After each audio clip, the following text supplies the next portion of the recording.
Thanks for joining us for the 3 p.m. bilingual newscast on CRTV News. Good afternoon, Mohamed Nana. Bon après-midi, Yvonne Ako. Dans l'actualité, madame, monsieur, enfants invisibles, le Cameroun n'en veut plus. Ils sont encore nombreux à naître sans être enregistrés à l'état civil. Le défi des pouvoirs publics, leur donner un nom, une identité et une nationalité.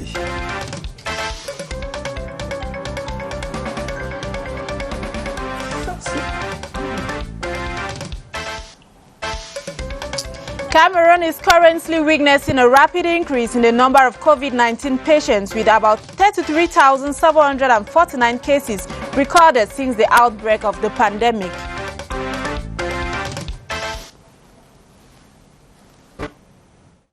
Once again, thank you for joining us.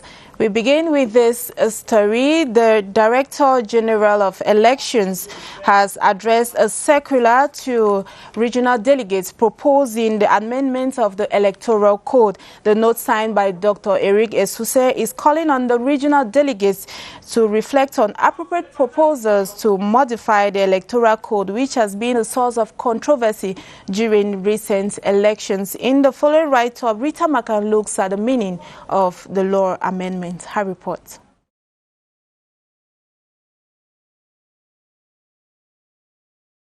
Is a formal or official change made to a law, contract, constitution, or other legal document. It is based on the verb to amend, which means to change for better. Amendments can add, remove, or update parts of these agreements. They are often used when it is better to change the document than to write a new one. Only the legislative power is involved in amendment. Laws need to be amended over time to adjust provisions that are inadequate to respond to new needs, including supplementing rights. Otherwise, the text of the legal instrument cannot reflect social realities and political needs over time. In Cameroon, an amendment can be proposed by the head of state, the parliament, government, and heads of institutions. Public Works Minister Emmanuel Ngano-Jumesi has chaired a meeting in Yaoundé aimed at reviewing ongoing construction projects in the country. The review entails the evaluation of execution rates, constraints, and how to meet up with deadlines. Details with Joyce Kimbi Fawaju. The state engineer, the Ministry of Public Works, kicked off series of consultations this Monday with 24 road projects in the South region. Examination of its overall execution rate, completion schedules, expenditure framework, and constraints to its execution.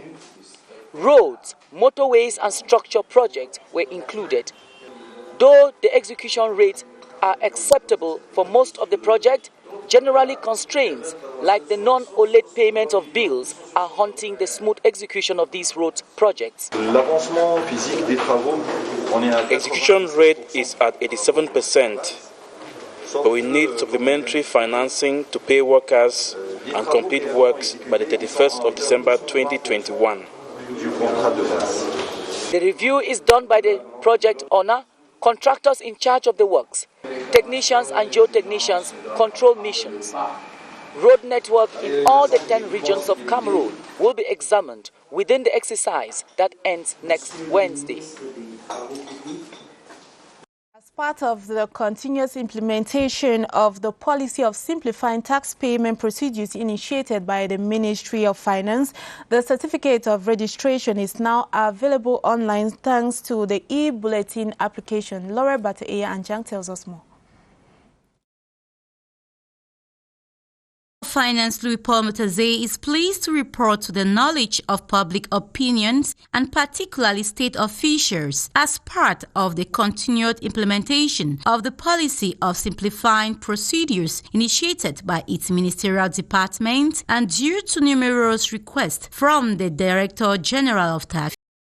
Certificate of registration is now available online thanks to the e-bulletin application. Indeed, thanks to this application, it is now possible both for public officials and for banks to consult and print these procedure documents from an internet connection on a computer, tablet, phones, and through the websites https://ebulletinminfi.cm and www.imports.cm. The aim of this site is to protect users from expensive trips to the various tax centers of the Republic, making it more fluid to obtain the said certificate, but also to give banks the possibility of using them for their customers. Remember that the requirement to present a unique identifier number for any transaction of an economic nature is prescribed by the 2020 Finance Law, and its obtaining it's free. Le sujet occupe l'actualité politique au Cameroun. Se dirige-t-on vers l'amendement de la loi portant code électoral? C'est ce que les spécialistes lisent entre les lignes de la circulaire d'élection Cameroun datée du 19 février dernier. Décryptage, Nadège Mbaïma. Jean-Pierre Cambi et Pierre Servant définissent l'amendement comme une suggestion de modification partielle dans le cadre d'une procédure réglementée et destinée à être soumise au vote de cette Assemblée. Un amendement est donc ainsi une modification soumise au vote d'une Assemblée en vue de corriger, compléter ou annuler toute une partie d'un projet ou d'une proposition de loi en cours de délibération, mais aussi une loi préexistante. En général, le droit d'amendement, c'est-à-dire le droit de proposer des modifications au texte soumis au vote, est réservé aux membres de l'Assemblée concernée et éventuellement au gouvernement. Juridiquement parlant, il peut également s'agir d'une modification que l'on souhaite apporter à un contrat. Il sera alors opportun d'indiquer à même l'amendement que celui-ci fera partie intégrante et ou sera ajouté en annexe au contrat initial que l'on entend ainsi modifier. Modification totale ou partielle du code électoral, c'était, vous vous en souvenez, l'une des principales revendications des partis politiques. Carlette Esso présente quelques-unes dans ce reportage. Électoral en instaurant un bulletin unique lors des différents scrutins. Cette revendication est commune à plusieurs leaders de partis politiques habitués des batailles électorales. Nous souhaitons avoir des élections à 2 tours avec des circonscriptions uninominales. Que le découpage soit fait sur la base de la population. 30 millions pour être candidat à une élection présidentielle, c'est trop élevé. La question de la crédibilité du processus taraude l'esprit des politiques qui critiquent l'indépendance et l'impartialité des organes de promulgation et de validation des résultats électoraux. Que le procès verbal issu d'une commission locale de vote soit déchargé à la commission communale ou départementale par tous les membres de la commission, qu'ils aient ensemble déchargé. Et il faut aussi qu'on permette que toutes les commissions puissent publier les résultats, que la commission nationale de recensement général de vote puisse publier les résultats des élections présidentielles. Ensuite, qu'on puisse contester. Si pour certains, le code électoral est à refaire au Cameroun, les amendements portent depuis le haut sur la constitution du pays, la loi fondamentale de laquelle est bâti le code électoral. Il faut relever cependant que le code électoral actuellement en vigueur a déjà connu des modifications. L'une d'elles en vue de l'introduction des élections régionales. Sur le terrain, elles ont été organisées après les élections municipales pour consacrer la légitimité des conseils régionaux conformément aux réclamations faites. Autre point querellé, l'organisation des élections en période de crise sécuritaire. The business of Bitcoin is gradually gaining grounds in Cameroon and the world at large. Most business persons find it lucrative using this medium of exchange known as cryptocurrency. Details with Laura Bateeya Ancha. Bitcoin, often described as a cryptocurrency, is a virtual currency or a digital currency. This online version of cash, which can be used to buy products and services that is encouraged the world over, is gaining grounds in Cameroon. With the creation of Bitcoin, the world has seen the first ever decentralized system of the finance market that is called DeFi, decentralized finance, where now people can make online transactions without any intermediaries. Due to its growing influence in the society, some companies and individuals are beginning to buy its value, though others see it as a risk in investment. When investing in Bitcoin, you have to understand that its value grows with the demand.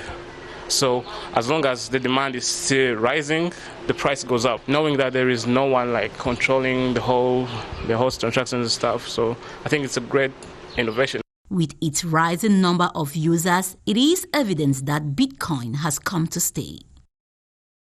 Producers in the avian sector in the West region have been sensitized to prevent another outbreak of the highly pathogenic avian influenza in the region.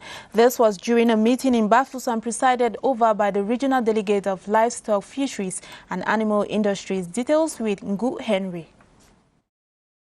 According to officials of the West Regional Delegation of Livestock, Fisheries and Animal Industries, there is no case of the highly pathogenic avian influenza in the region.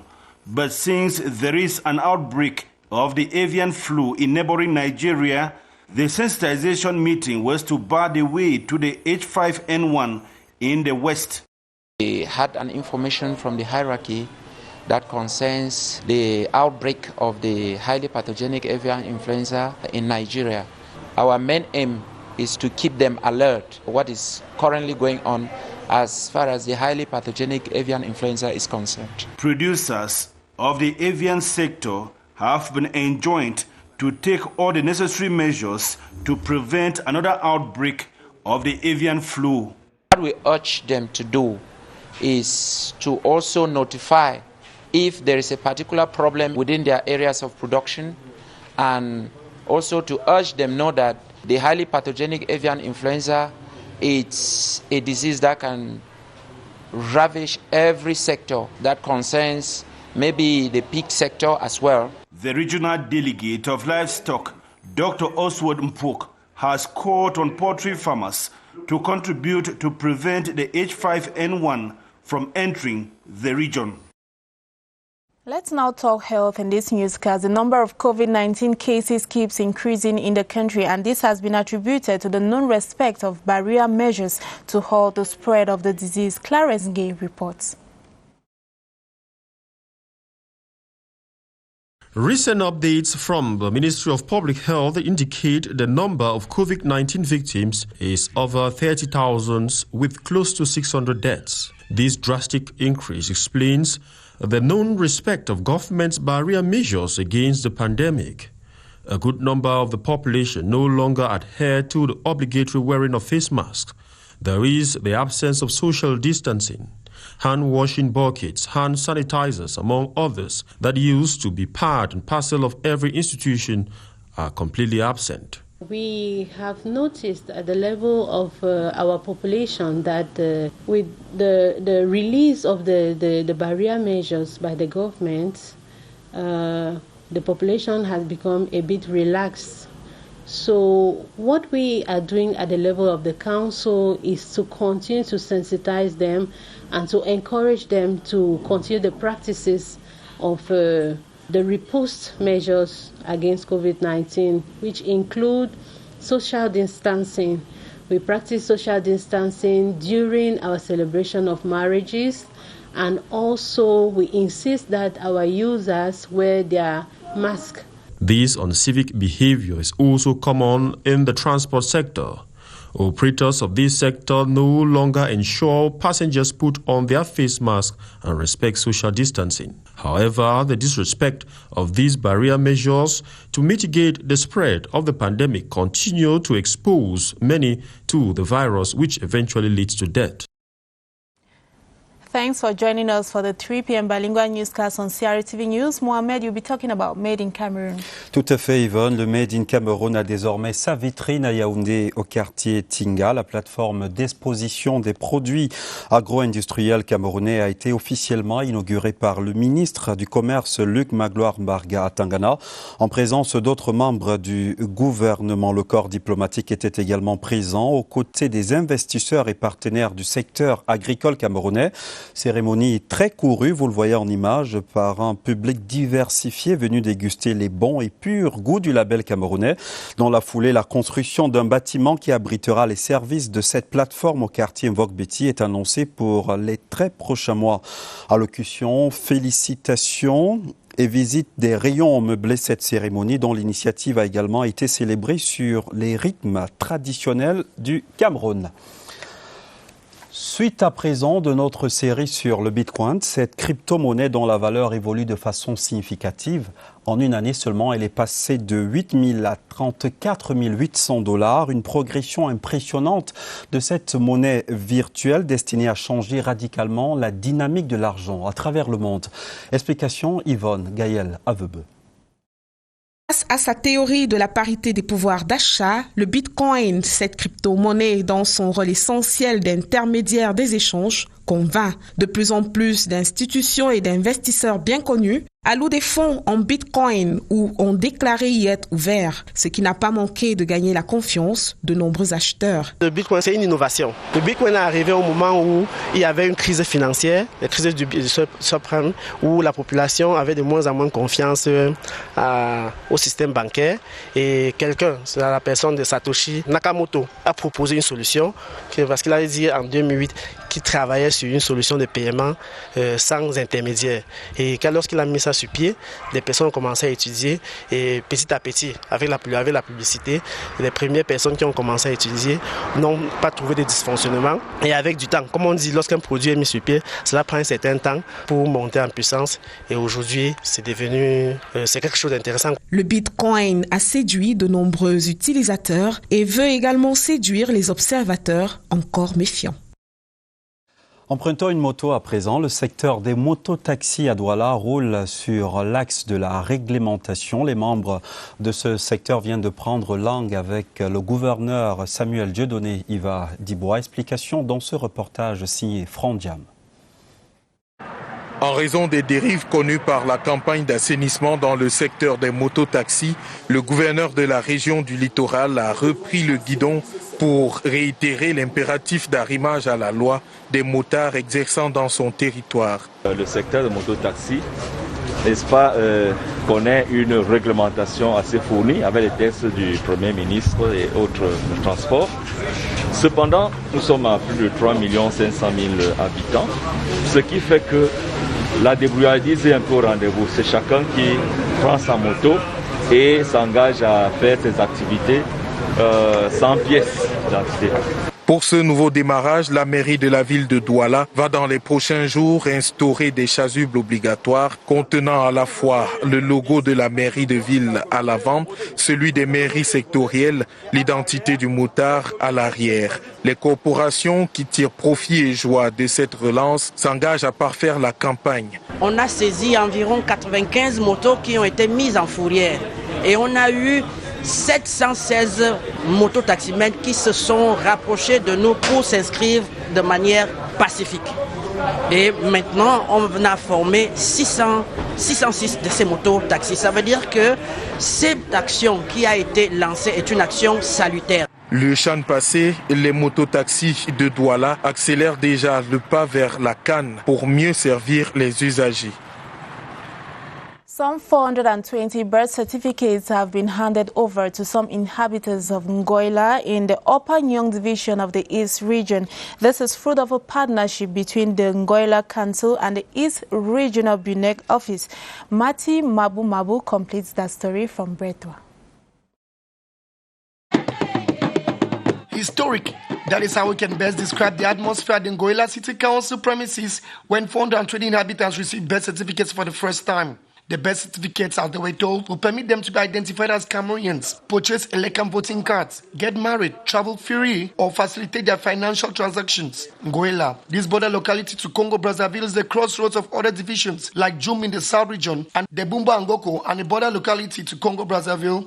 With the influx of Central Africans, Congolese, and other nationalities who come to exploit forest or the Balom iron ore, it was high time that inhabitants of Ngoela be identified with birth certificates. The conservation of birth certificates is very important. To come here in the council the next year to reconstitute it. The 420 birth certificates that will be shared does not cover 20% of the demand the council has. So it's an initiative we have to congratulate and plead for the mayor to continue. The event was also an opportunity for Wilfred Nkwala, mayor of Ngoela, to give a balance sheet of his 1 year of achievements, which include equipment of health centers, solar electrification, building of classrooms, and the recruitment of communal teachers, road rehabilitations, and the setting up of boreholes in all villages. School authorities in Ebolover have been called upon to intensify the teaching of national languages in schools. This was during a ceremony to mark the 22nd edition of the International Mother Tongue Day in Ebolover, chaired by the South Regional Delegate of Secondary Education. Details in the following report. The education family and students from different schools around town assembled at the premises of the government high school Ebolover to showcase their savoir-faire and their capacity to speak and understand themselves using the Bulu, which is a dominant mother language in the South region.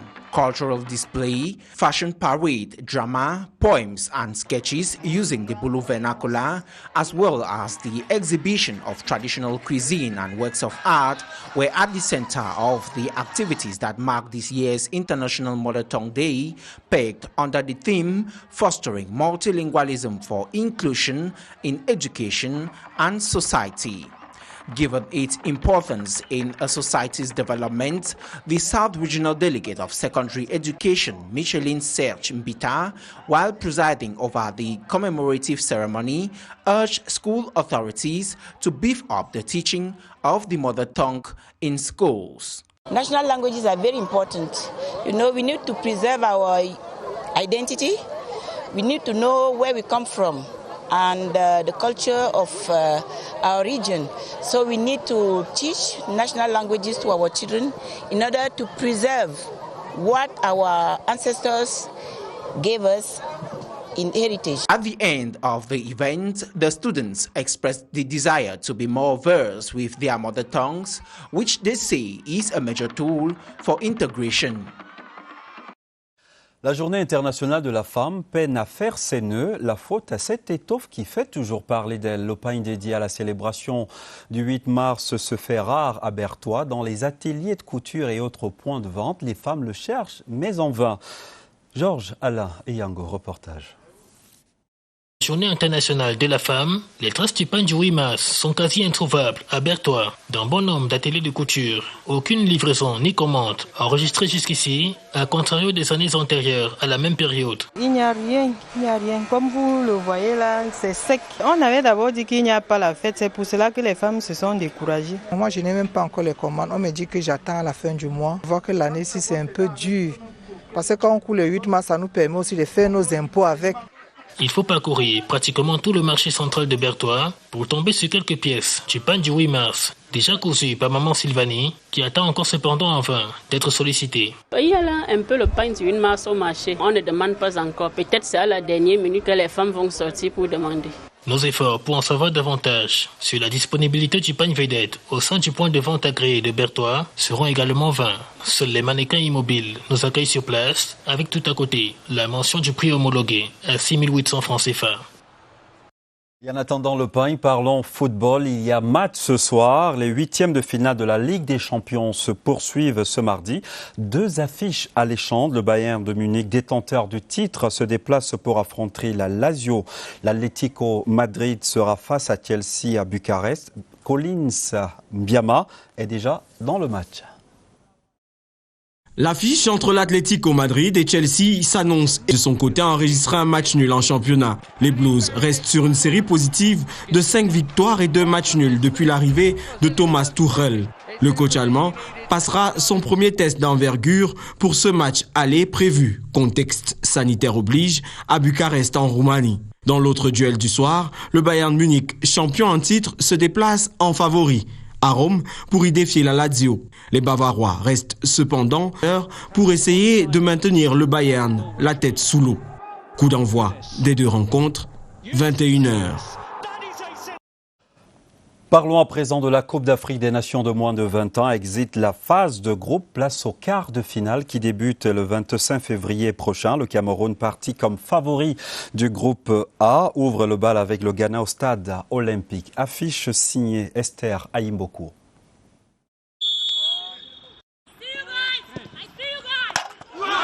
Après sa fulgurante victoire face au Mozambique sur le score de 4-1, le Cameroun, vainqueur des 3 matchs de la phase de groupe, et premier qualifié de la poule A, est le premier qualifié pour les quarts de finale de la CAN des moins de 20 ans.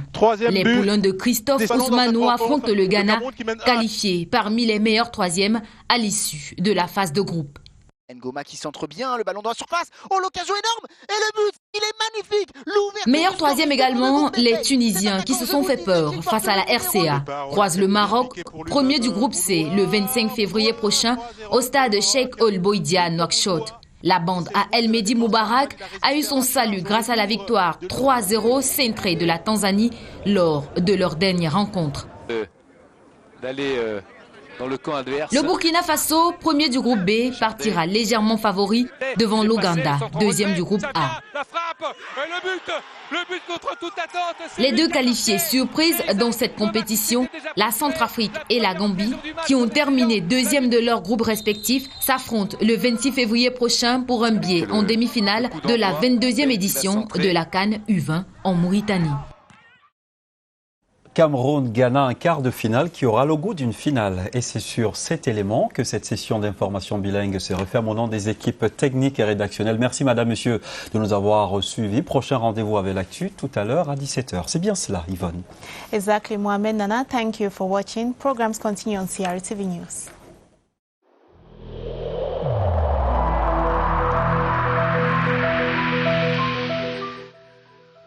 Malgré nos efforts, despite our efforts, COVID-19 plunged many families into mourning and seriously hampered the functioning of our economy and society.